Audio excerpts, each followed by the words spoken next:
Good morning, everybody. Welcome to all members across all provinces.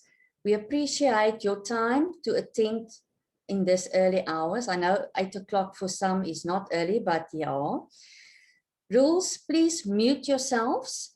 As the time is limited, the suggestion for questions and answers is to place all questions all comments in the chat box. We will forward the questions and answers on a later stage to all of you. We have Siseko, Client Liaison Officer of MerSETA, ready to present on mandatory grants, discretionary grants, the categories, and also workplace approval. Then just shortly after that, we will have Charlene, who will share a few words on the admin tasks and the challenges they experience from our STF side. Then I would like to thank both of them for making themselves available early morning. Just also to say that both of them will, unfortunately, after their sessions, they will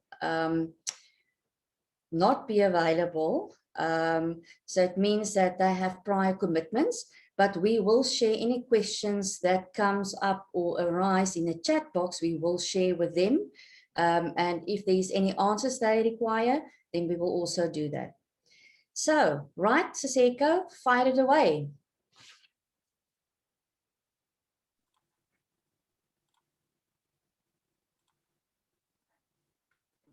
All right, let me greet everyone. Good morning.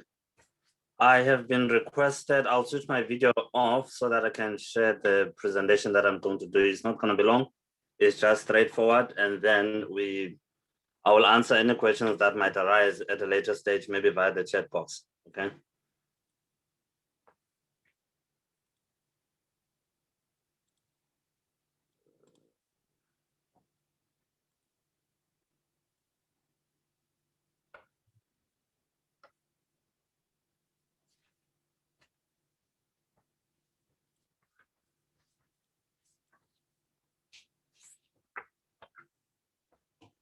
Okay, I hope everyone can see my screen. Can I get anyone confirmation?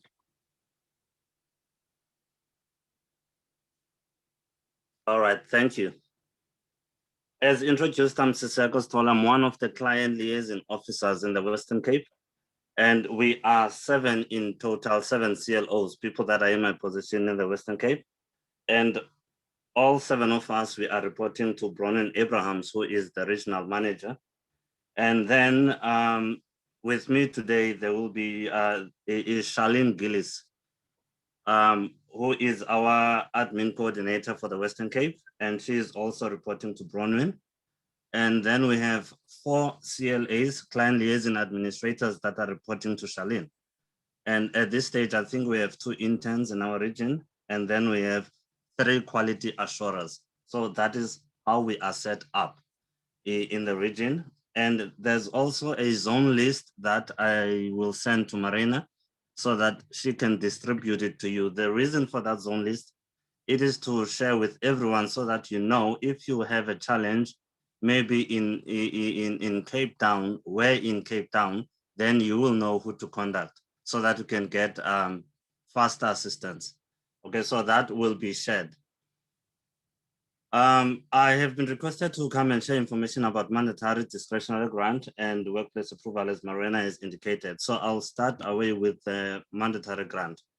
So this, what I will just share, it's straightforward, is guidelines for the submission of mandatory grants. First things first is that what we need to know is there are companies, in terms of mandatory grant, there is a process that is happening. So there will be a company that will be paying a 1% of their total payroll.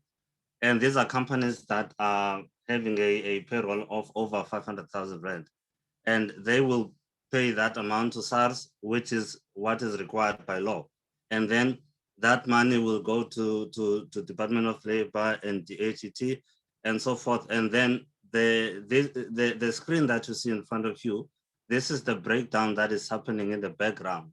Okay, and then there's a 20% of that money that goes to National Skills Fund, and then the 80% of this contribution from these companies of skills levies then goes to the SETA, in this case, MerSETA, and then we break it down further up until the mandatory grant, which is the 20% that the companies get, and then the discretionary grants. So this current screen that we see, it can be shared, but this is just a process flow in terms of how is the money dispersed and the percentages thereof.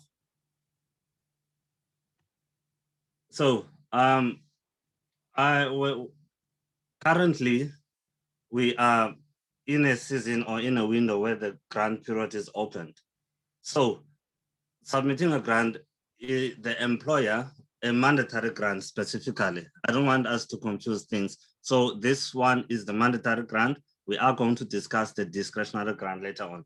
So in order to submit the mandatory grant, an employer must pay a MerSETA paying levy.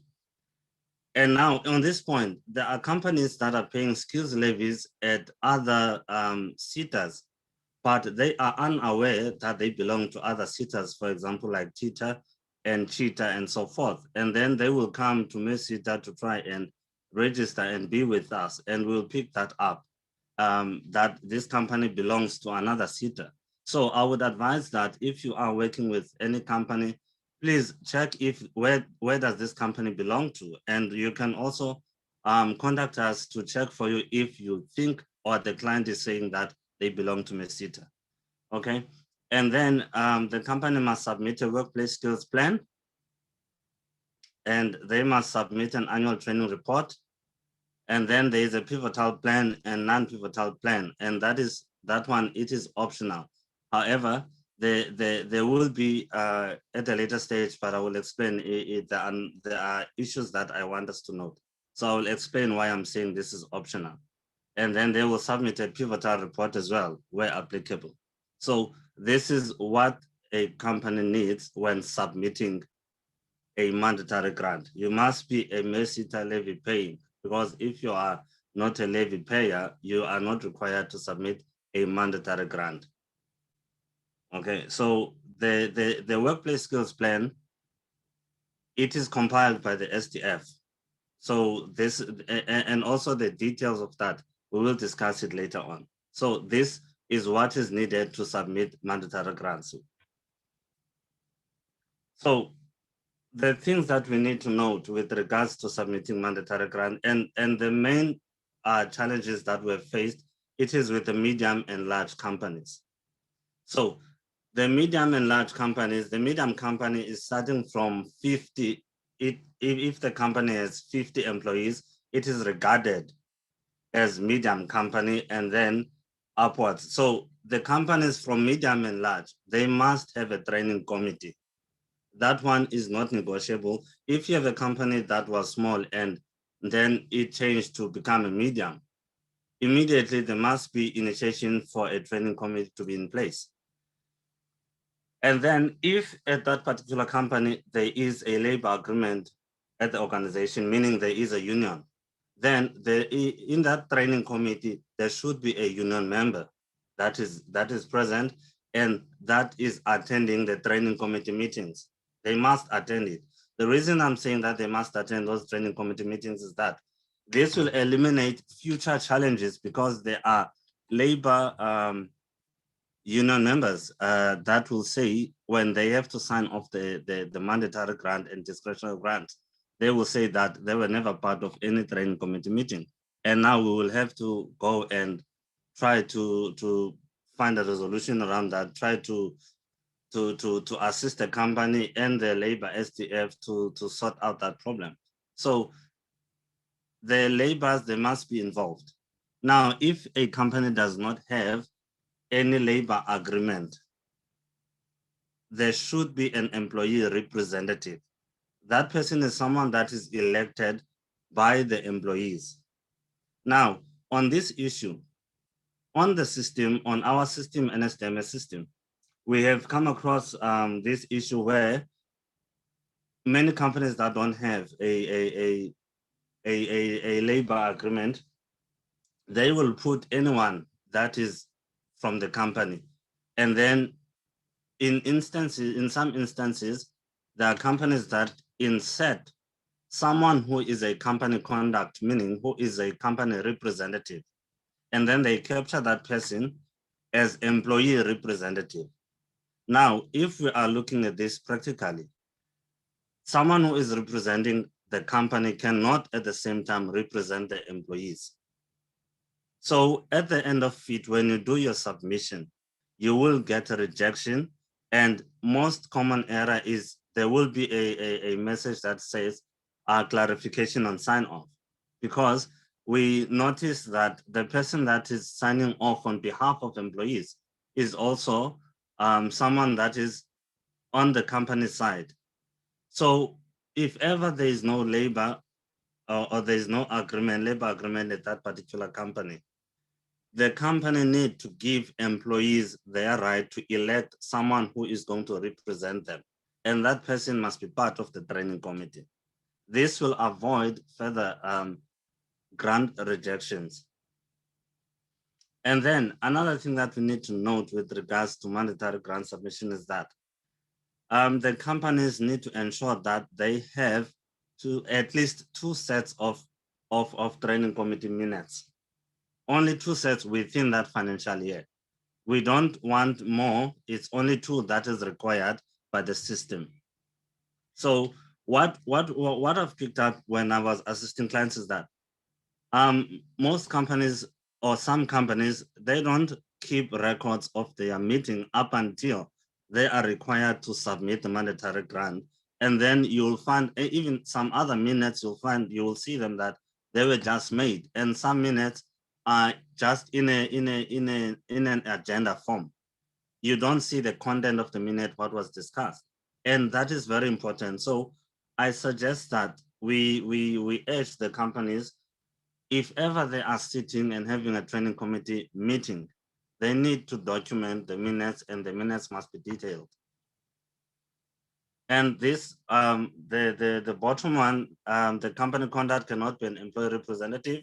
That is what I have touched on, because that is the major thing that is causing problems for companies. And then in your ATR, remember the ATR is the annual training report, which is a result of the WSP that you are submitted previously. Meaning, for example, last year, you will submit a WSP saying you are going to train 10 learners. And then the following year, when you do another submission, you are required to capture the annual training report of those 10 learners that you said you are going to do that way in your previous plan. So now, if in your report there is a deviation of 40%, then you will need to provide us with an explanation in terms of what has happened. Okay, so those are, I'm highlighting things that are problematic with regards to mandatory grant submission that are causing rejections. And also on the system where we are submitting this on NSDMS, if ever there is a challenge that is picked up in terms of what you have submitted, the system will indicate to you what document is required. For example, the system can request you to upload a non-NQF alignment. So that one, it is because the company did not implement an NQF aligned training.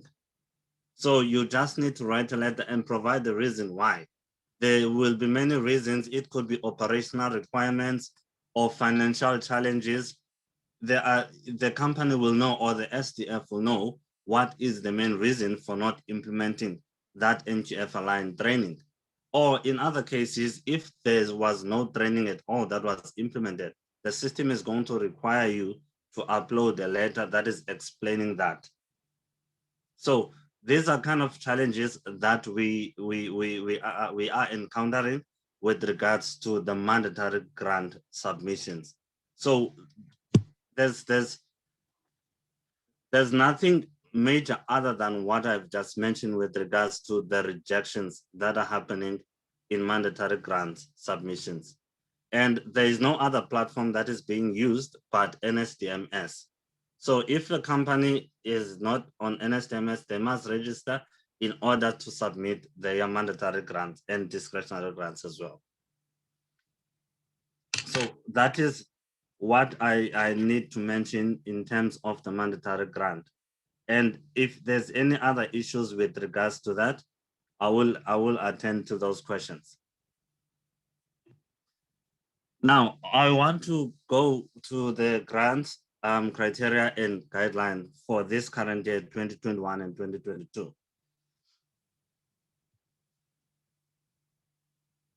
This document, I will share with you where you can find it as a reference document so that you can read it through, because there's very important information in it that I think everyone needs to have that information and needs to understand. So this grants criteria and guideline, it is set out, its purpose is to set out the conditions, rules, and standards for the application of mandatory and discretionary grant, the awarding of these grants, and the entire management of both mandatory and discretionary grants. And also the same criteria and guideline is set out, is to set out the conditions for evidence that is required for payment claims as stipulated in the MOA. If a company has been awarded a discretionary grant, there will be an MOA that will be issued. The MOA is the Memorandum of Agreement, which is the contract between the company and the MerSETA. And in that MOA, in that contract, there are stipulations there. There are organizational undertakings, there are MerSETA undertakings, and there are responsibilities of the organization and of the MerSETA. And also in that same MOA, there are payment terms. It explains how are the payments going to be made. And all of this is guided by this criteria guideline. So that is the purpose of this grants criteria and guideline, because it provides guidance in terms of how things are supposed to be done. And also in the same MOA, if we look at Annexure A, in that MOA, you will see that there is a list of interventions that are listed. And also it shows us the manner in which the payments can be made. For example, if there is an apprentice, it tells you when is the first payment going to be made, when is the second payment going to be made, when is the third payment going to be made, and when is the final payment going to be made. It is in that MOA.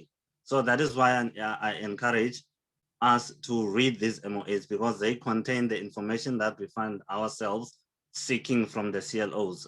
And you'll find out that if you look in, you page through. And also it is important to read the MOA as your reference document, so that if someone like me, the CLO, is telling you some incorrect information and you know that you have read it in the MOA, you need to say, here is my reference. You cannot tell me that because the MOA is saying this. Okay, so that is the purpose of the grants criteria and guideline. So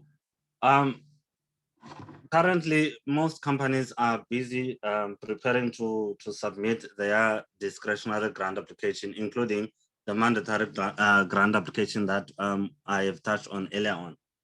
So for people that do not know, the window for grant submission is always on February up until end of April every year. And the extensions are not guaranteed.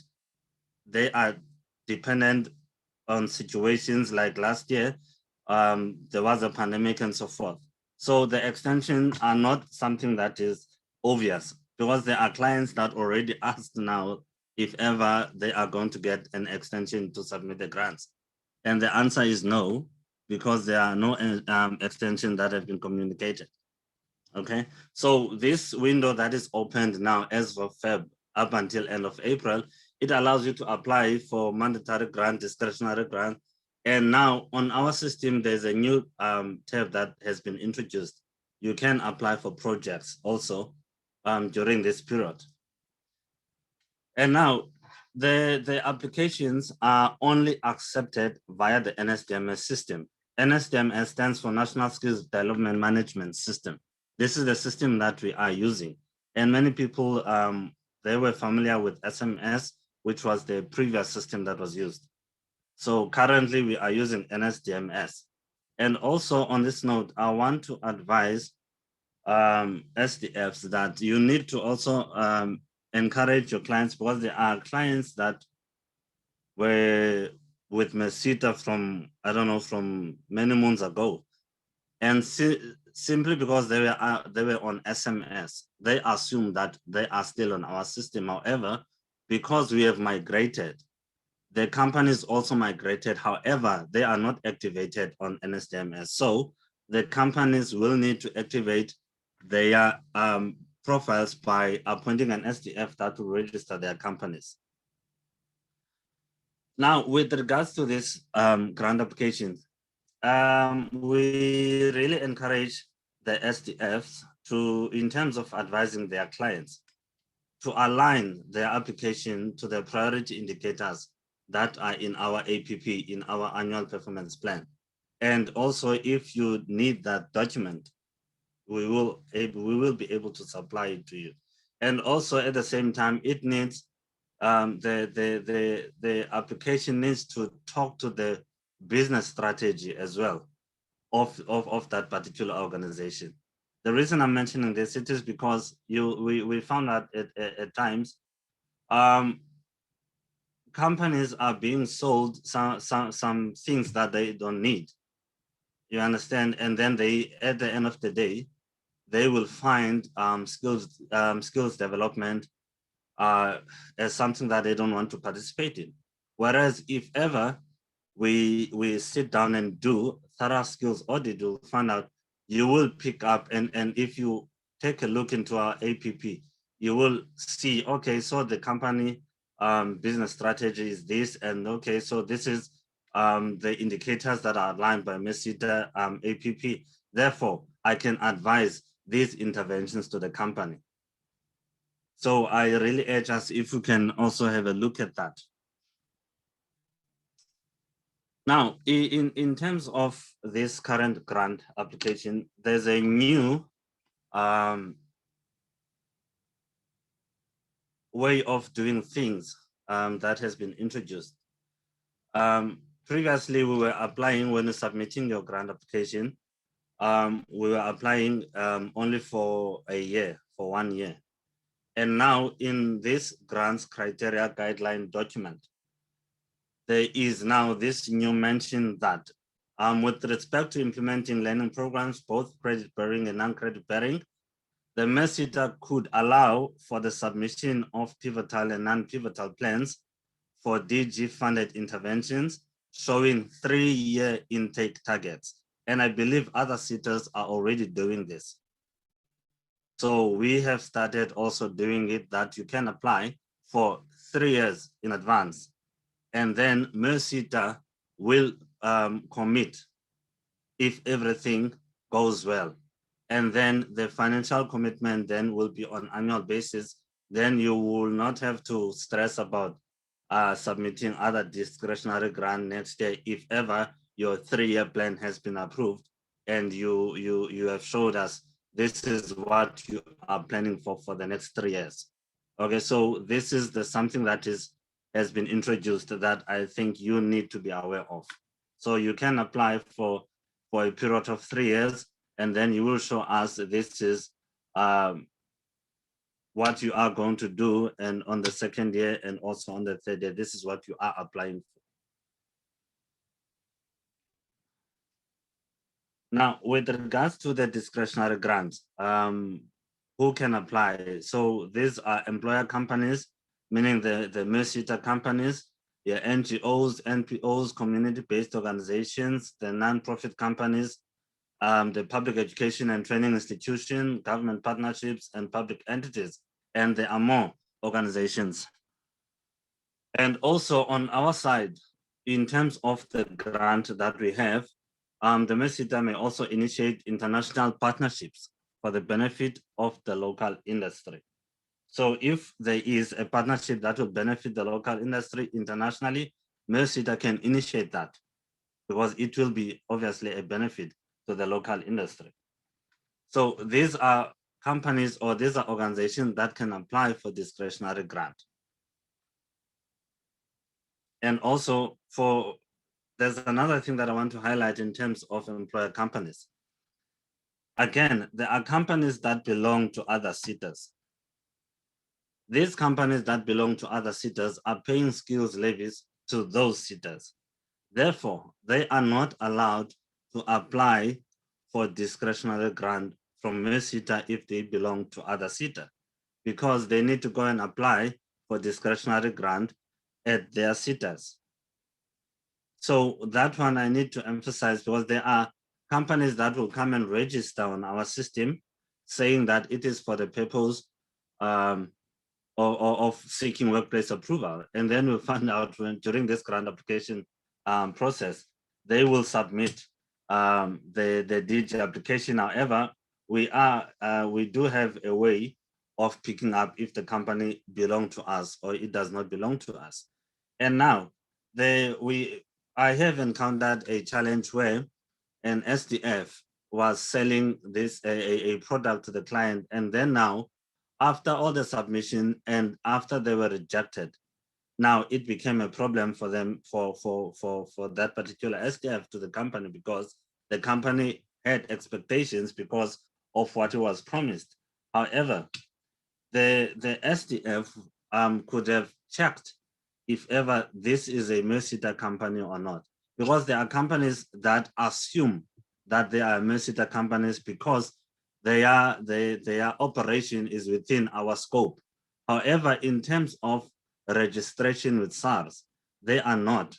They are with another SETA. So at that stage, what we usually do is we will advise the SDF to do an inter-SETA transfer, meaning to be transferred from that other SETA to the MerSETA, because of the core business, it lines up with the MerSETA. And most of these companies, some of them, they are with services SETA, which is that is something that we picked up. So these are kind of things that we need to look at so that we know how to identify who can apply for DG at MerSETA. Now, in terms of priority interventions, which I think it's another thing that is important, that needs to be shared with the SDFs, is that the interventions that align to MerSETA are identified in our SSP, in our sector skills plan. That is a document that is also can be made available if you want to have a look at it and check our priority skills. And also another document is a strategic plan, and other one is annual performance plan, and also the national skills development plan. So we are our priorities are aligned with these documents, and these documents can be made available to you, and I believe they will help you a lot in terms of strategizing your application and aligning it with the business strategy of that particular organization. Now, there is a question that many people, they will always ask, what are pivotal interventions? So just to give you an example, the pivotal interventions are learnerships. They include, I have not listed all, but to give you an idea, they include your learnerships, your apprenticeships, bursaries, skills programs, skill set, individual modules, part qualifications, graduate interns, and not limited to only these graduate interns, but your workplace experientials as well. They form part of pivotal interventions. So if we understand what is pivotal, we by this example, we will know now when we do our grant application, you will see when you capture your information, there will be a section that is saying pivotal plan. In that section that says pivotal plan, you do not capture the information by yourself, but it is pulled through automatically from the information that you have captured. And also same applies with the pivotal report. It pulls through automatically. The system sifts through the information that we have and then put that information there. And most of that information that you'll see in pivotal plan report is the intervention like the ones that I've mentioned here. I'm gonna try to be quick. The allocations are done at the discretion of MerSETA after you have applied. For companies that are levy paying, there is a percentage that the companies are getting. I will get to that. And then additional funding also it is considered with most of the time we hear about co-funding. So that also is going to be covered on the next one. So the discretionary grant is solely at the discretion of MerSETA. So in terms of the DG, this is now the new, this is the new values that we are working with now. This is just an example of the values. The rest of the values, I will email them. They will be emailed to you. For example, the apprenticeship, it was 165,000 Rand the award. Currently now it is 206,290. And if the company employs someone with disability, there is a bonus of 20,625. And for QCTO qualification and unit standard-based learnerships, these are the new current values. And now another thing that I want to emphasize on is that in terms of the learnerships and the skills programs, you'll see that there is, for example, for NQF level 1, there is 45,420. It includes the 21,998 learner allowance. That 21,998, that is a stipend for the learner, and the learner must get that, especially if they are unemployed. And then for employed people, that money goes to the company because the company is already paying that employee. Okay, so I'm just highlighting the values that they have changed, they have gone up. So for example, even with the graduate intern, it used to be 77,000. Now it is 96,250. That is the value that we give to the company. For bursary, it used to be 20,900. Now it is 26,125. So these are the new values that you will find in the criteria, in the grants criteria and guideline. All this information, it is in there. And you can also access it on the system as well. Now, there's some companies, I think there's a question that was always brought up in terms of understanding our categories. So we have 3 categories. We have platinum, we have gold, and then we have silver. And then the criteria for platinum companies is that you must be a MerSETA levy paying, and you must be up to date with your levies. And then have an average pass rate of 80%. And you must have a good training record. And now, in terms of grant allocation, if a company is platinum, they are getting 2 times the 49.5% of skills levies contributed, and a maximum of 49.5% of co-funding. That is subject to the company agreeing to the co-funding. And then now for companies that do not pay skills levies, they get the minimum of 206,290, depending on the interventions they are applying for. If they are applying for an apprentice, they'll be awarded 1 apprentice. Okay, so that is just a brief of the platinum companies. And then we have gold companies. So gold companies, they must be a MerSETA levy paying, and their levies, they must be up to date. That is why also the companies, they need to ensure they submit their monetary grants as well, and their skills levies with SARS, they are in order. And they must have an average of 60% pass rate, a minimum 2-year training track record. And if you know that the company that you're in charge of is a silver company and they meet this criteria, you need to raise that up so that it can be upgraded to gold status. And in terms of the grant allocations, they are getting a 49.5% of skills levies contributed, plus an additional of 49.5% of co-funding. Now, with this issue, another thing that I just want to quickly highlight, with the issue of 49.5% of levies contributed, that will be from the previous financial year. And now there are companies that will complain that, why am I getting this much, but other companies are getting this? The amount that you get is based on the skills levies that have been contributed.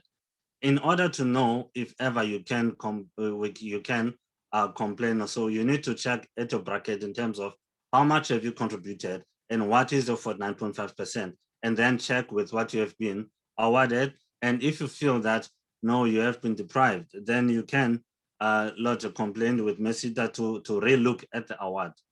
So that is something that I thought I need to bring up, and including with the companies that are the silver companies. If you know that their silver company meets that gold status, then you need to let us know so that we can raise it up with that office and tell them, look, this company need to be upgraded.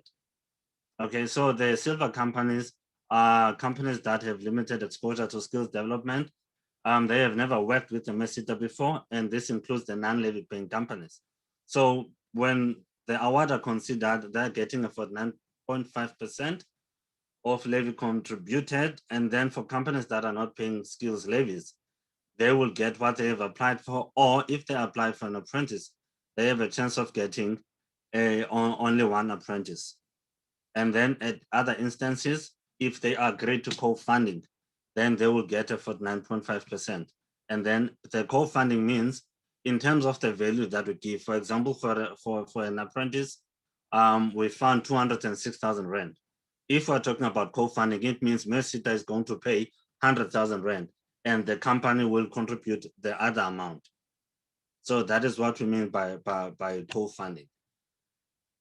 This is where you will find the information that I've just shared now. So if you are logged in your profile, then you will go on your left pane, you will go at the bottom to user resources, and then you click on templates. On your right-hand side, you will see 2021-22 grant application templates and grant policy. And then you click, you expand that one, you will see at the bottom where it's highlighted red. There is grant policy criteria 2021 and 2022. So the information that I have shared, it is on our system. It is for public. It's nothing that is it's secret whatsoever. So that is where you will get the information that I have shared. Another thing that that I just want to quickly touch on that was mentioned by Maryna is the workplace approval. I just want to inform everyone that for skills programs, you do not need workplace approval anymore. So you will need workplace approval for interventions like your learnerships and apprenticeship. So that is a must. You must have a workplace approval if you are going to implement those. And also, if you intend to apply for an apprentice, please make sure that you do an initiative to request workplace approval whilst early, because if ever we get to the verification phase and we see that you do not have workplace approval, but you are applying for an apprentice, there are chances that your application can be rejected. Okay, so that is something that I thought I also need to make mention of. Yeah, I think I have touched on these issues. Another thing that I want to quickly touch on is there are times where a company, you plan, let's say you submit your WSP now, and then you get an award in November as an example, and your operational your operations have changed at the company, and now you feel that you don't need this intervention anymore that you have been awarded. And now the challenge with that is what we allow now is the change in the intervention title, but not the intervention itself. For example, if you have been awarded let's say a bursary, we cannot change it now to a learnership or to a workplace experiencer. The reason is that when the allocations are done, the targets that we look into our priorities are looked at, and then now the decision to make certain allocations are done based on that, based on those priorities. And then now, when we now want to change to a total different intervention, that set us off in terms of what was decided on as a collective at MerSETA. So that is another thing that we need to look at. So when we apply for funding, let us look thoroughly in terms of what we are applying for. Okay, so yeah, I think that is it from my side. And I see that there's a question that skills program can be for employed or unemployed. Skills program can be for both, employed or unemployed. It depends on the company. Okay. I will just, at this time, I would love to, I would just, I'm just trying to check if there are any questions on the chat.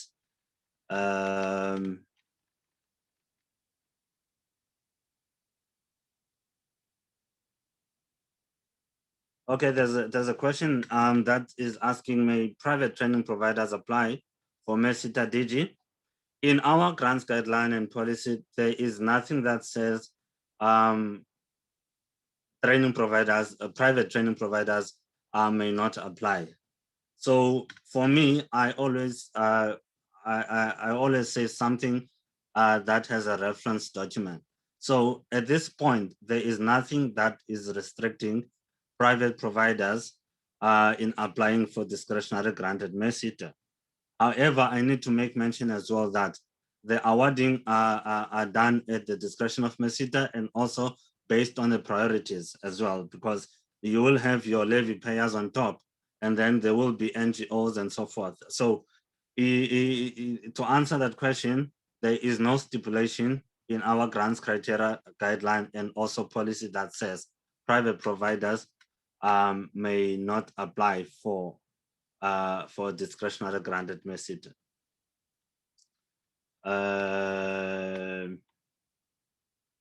Okay, in terms of how you get access to the SSP in all these documents that I've mentioned, we'll get them emailed to you. I will get them to Maryna so that she can send them.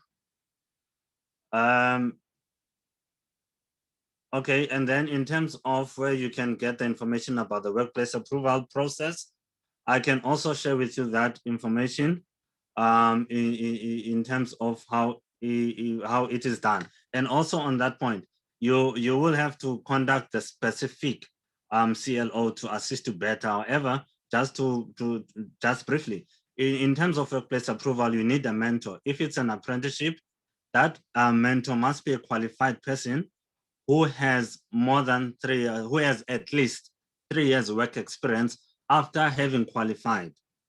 And then you will need his ID copy, and it must be certified and clear.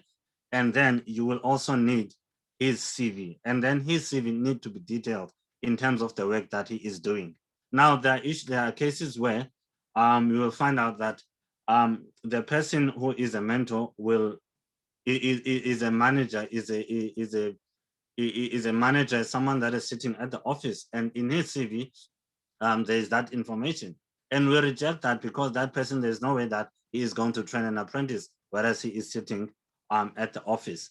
So that is answering the part of criteria. However, that will need to be, it can be explained better by the relevant CLO, or I can send you the document that I've drafted with regards specifically for that workplace approval. I will share that with Maryna as well to distribute to everyone.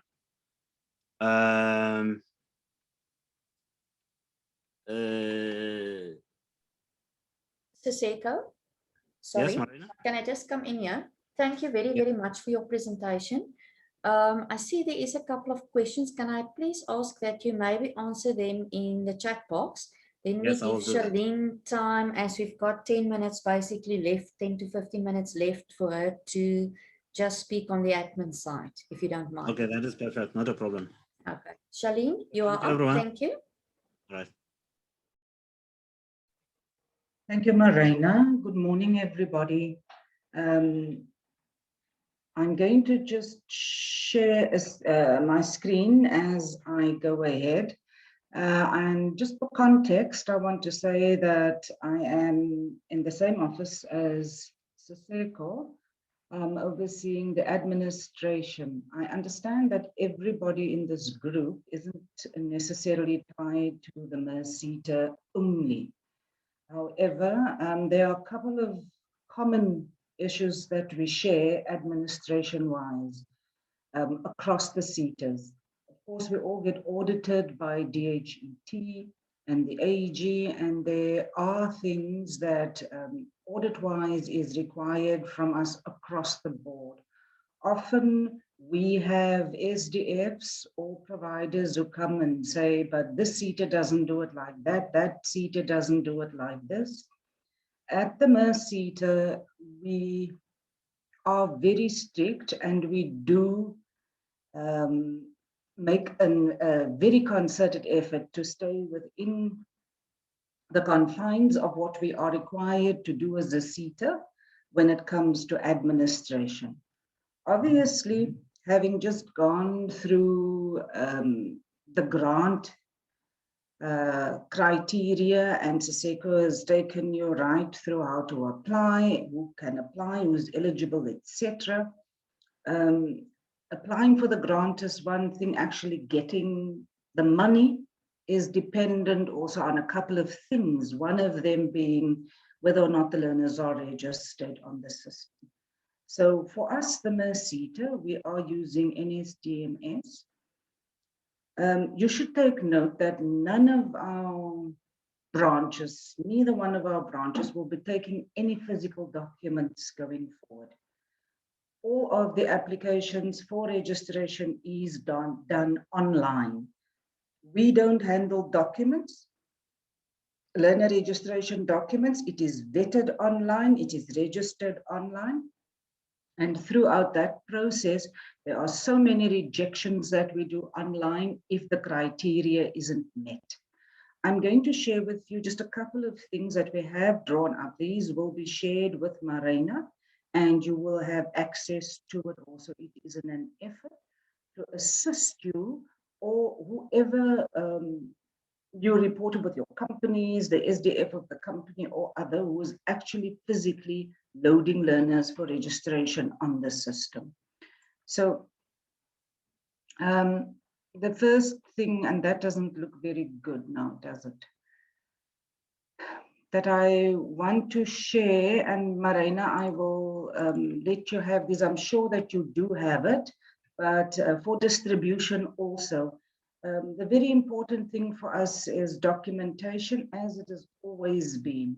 And it is about documents that must be uploaded, supporting documents. Not going to go through these documents one at a time. Our time is limited. However, I want to say to you that we do have guidelines and these are available to you. So the IDs, the school qualifications, when do we take affidavits, when not, an employment contract, what is it that we look for? All of these are available on the documents and we give you guidelines. So also for when you are capturing the learners on NSDMS, we also give you an indication of what are the common reasons why we reject the registration based on documentation. Often also what we have is maybe the documents are correct, but what has been inputted on NSDMS doesn't line up with the documents. A very common example of that, for instance, is the education level. So on NSDMS, when you have a drop down, it will say matric or higher, but then the document that is uploaded is a grade 9 report. So when they don't talk to each other also, we will reject. One of the issues also that people struggle with, we find, is the employment. Often those two things on the document and on NSDMS doesn't talk to each other. And maybe it's about clarifying when is a learner employed for our purposes and when is a learner unemployed. If the learner has been taken on specifically for the purpose of the learning intervention, the learner was not at the company prior to preparing for the learning intervention, then for our purposes, such a learner would be unemployed. Learner is only deemed employed if there is a permanent employment contract. So the documents addresses these issues that we have encountered. We are quite prepared to do workshops with SDFs, with companies, to take them through the process. We have done such previously with providers also, and we are very happy to do so for anybody who asks. But we do find that we have a lot of rejections on the system, which means if your learner doesn't get registered, it influences your grant payment, etc., etc. If we don't manage to get everything up, it might affect whether or not you are seen as in the gold category, in the platinum category, because we are not able to register everything as we go along. So we want to provide support for you in all of these fields. There's another document also that you can use as a guideline. When we reject registrations on NSDMS, we often have a limited amount of numbers or issues that we can choose from the drop down. We are working on improving those to better be able to indicate you why we are rejecting something. But for now, we do have only certain ones. In the case where the reason why we are rejecting is not on the drop-down options for us, we will absolutely follow it up to you with an email explaining. Now, what we've also found was when we send the email perhaps goes to the incorrect person, meaning not the person who actually physically loaded the learners. Maybe they were, or the person indicated on the document that was uploaded. So we're also asking everybody to make sure that the contact details that are on the document and that is on NSDMS is in fact the correct contact details, because we will communicating with people on the email. All of these documents we will share with you. It all starts with a supporting document indicator, meaning this document. We try our best to give you guidelines, but usually what we find is if these criteria, if this checklist isn't clear, or if people are not adhering to it, it follows on that, there will be rejections. And then, of course, we can't register. So from an administrative point, I want you to please bear with us. There are system issues. There are some providers who are not yet on the system, or the sites are not drawn in. We are feverishly working on rectifying that. Sometimes I know that people will send queries to our support structure and not receive or have a delayed response. Please know that we are paying attention to those. We are aware of some of the frustrations, but it really is our endeavor to make sure that this is as painless as possible for all of the stakeholders. Then, Maryna, I just want to say that I can either post these in the chat, or I can give to you to, in fact, distribute to everybody. Either way, I don't have an issue with that. If anybody has any specific issues in terms of the administration, registration, certificates, qualification obtained, we can address that in a separate forum. Please know that we are available, and through Maryna, any such meeting can be set up. with us. The same will apply for any one of our branches in any one of the other regions. So I hope that I can just provide a little bit of a window into why we need to do all of these things, why it is so important for us to get it spot on.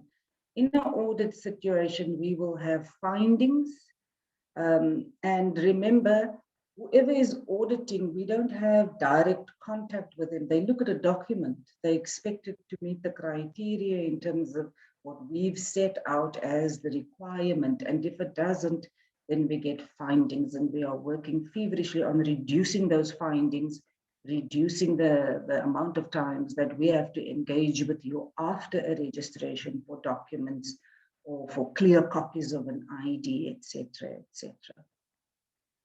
So Maryna, thank you very much for the opportunity. I do think it is, for us, a wonderful opportunity also to engage with stakeholders. And we are available at any time, should anybody require for assistance, administratively or otherwise. Thank you. Wonderful, wonderful. Thank you very much, Siseko and Charlene, for sharing your views, your criteria with us. You are the first SETA that we're engaging with. And I need to thank you for all the information. I mean, I had a lot of rejections recently, and coming towards it, then you think, you know, why, what, when? So these documents definitely help us to ensure that everything is right. So I need to thank you from the bottom of my heart. If you are available afterwards, but I know you have other prior commitments, Charlene, you can maybe put it in the chat box, and then I can maybe just, you can email it later to me, and we will distribute it also to our members. So thank you very, very much for attending and sharing your information with us. You're welcome. You're welcome, Maryna. Thank you.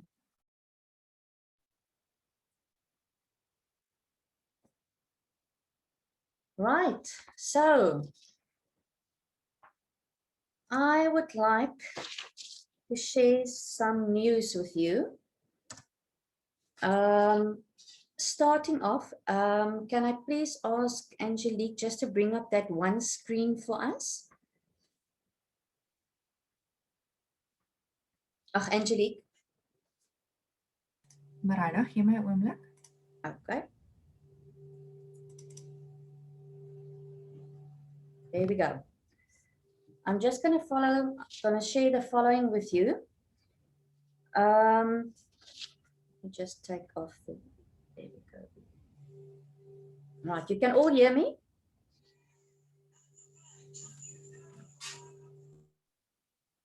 Yes. Wonderful. All right.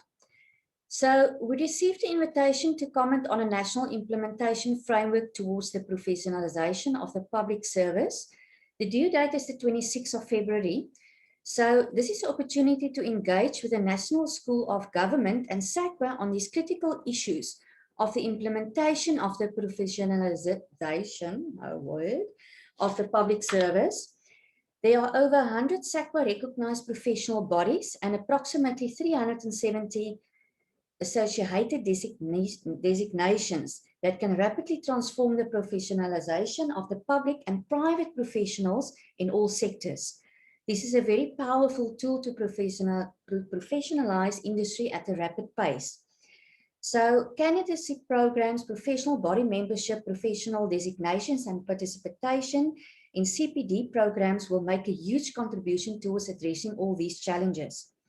We support the professionalization of public services, and this should also be extended to the private sector, as well as the infrastructure is already available in the form of the SAQA professional bodies to assist in these processes and reaching the goals as set out in the proposal. So what will happen is we've got a meeting on the 26th of February. So we will provide feedback and add our comments to them. And we will provide feedback afterwards once we may do so. Right, the next thing, employment equity. You all know that there is a bill or a document out. The due date is the 18th of February. That means that is tomorrow. And remember that there's a huge debate on the sector targets and the process of audits. So I did share previously a recording with you from Global, where they talked about, the criteria and the do's and the don'ts. So please, you've got 1 day left to comment. Then we had a board meeting on the 10th of February. Just to share quickly with you, the board members, John Arneson, Sharon van der Heever, Tembi Chakonda, Andy Reineke, Jonathan Brons, Johan Maria, and myself. And we had one person resigned, Dr. Michelle Serfontein. So what we've done is we have updated the CIPC document, but we can also share that information later on with you. Then just on the region side, the Gauteng chairperson is Tanya Rode, for those that you don't know. KwaZulu-Natal, Yolani Kruger. Eastern Cape, Maxine Peters. Garden Route, we recently changed from South Cape to the Garden Route name, is Dr. Florence Prinsloo, and then myself are in the Western Cape. For the Free State, Mpumalanga, Limpopo, and Northern Cape, they just basically slot in with all the other regions as they don't have a current chairperson. Then the current membership at the moment is 326 members. Right, then the MOUs. There's a lot of work that goes on at the back of the curtains, as they say. So the purpose for these MOAs or MOUs is to share professional expertise in our lobbying efforts. We collaborate on CPD, RPL, advocacy, and if you're a member of, let's say, for example, SABP and ASDSA, there could be a fee reduction across these bodies. So there's still a lot of work that needs to be done, but we've signed a MOA with SABP. We are busy with a proposal to APIT and also to CIPPT. So we will share that information on a later stage with you. But going forward, it might be that if you belong to one or two professional bodies, that you will pay a reduced fee, and the CPD points can be used then for the other CETA if you attend also. Right, the pilot project on designations. You know that the technician, practitioner, and master designations are open for you to explore. And please, please, we need to get you designated. So a few members were invited to participate in submitting their portfolios on the revised process. Once all have been hopefully declared competent, we will use this much easier process going forward. So we're almost done. We are busy submitting our evidence, and we will share that information on a later stage with you. Then conversations with the ASDSA. This is a benefit to members in good standing. It's every first and third Friday in a month. So John Arneson, and thank you, John, is a presenter. Please register and try to attend. It's really worthwhile to listen to these critical topics. The next one is on the 19th, and the topic is unpacking the new OQSF. Then social media. Recently, we opened the Telegram, and we've got members that's on WhatsApp and Telegram, obviously Facebook and Twitter. We share as much as possible information and documents that we receive from everywhere. For those members using both media streams, unfortunately, you are going to receive this message twice. The only way we could upload a lot of members is also adding the Telegram app. WhatsApp, unfortunately, is giving us a limit to the members. I also would like to mention again that the people updating these two groups mostly update nighttime due to having full-time day jobs. Please mute these groups if you can't, if it's a problem for you. Then we already shared the CETA's due dates, implementation dates, the discretionary grants, mandatory pivotal info on these groups. As all members are not SDFs to all CETAs, my suggestion is to please share these in the groups, but please make sure that it isn't a duplicate for somebody else that already shared that information. Then ASDSA BBBEE affidavit. We've completed the affidavit document already. It is available. So if there is anybody who require a copy of it, you can just put it in the chat box and we will just email it through to you. Then Skills Universe. You know, this is a very hot topic at the moment. There's a group for QCTO qualifications / accreditation / DHET registrations. Please register yourselves to this group. It's very difficult to collate if all info is not under one umbrella or under one roof. For example, there was one question coming out yesterday. The list of qualifications that expire on the 30th of June. Where's that list? Where can we get it? It's not available. Some providers received a letter, other providers haven't received letters. So these are the type of things that we expect you to put in there and we can take it from there and work on it. Then lastly, the services SETA challenges and concerns. We had an EXCO meeting yesterday on how we're going to also proceed with this matter.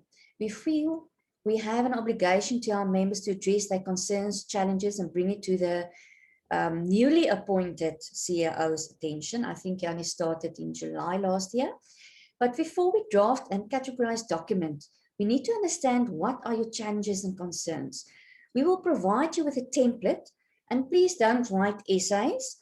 We require only a short, detailed summary, and then you can email it to exco@asdsa.org.za. It's on the screen there also. And my suggestion would be, let's kill it. So let's make it the deadline Monday, the 22nd, close of business. If you've got any other questions, you can just contact me directly. Right.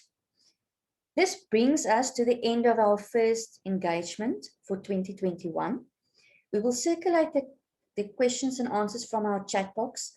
Thank you, Angelique, for your time working at the back of all the curtains, as they say, to make this session possible. And then thank you, members, for your time, passion for skills development.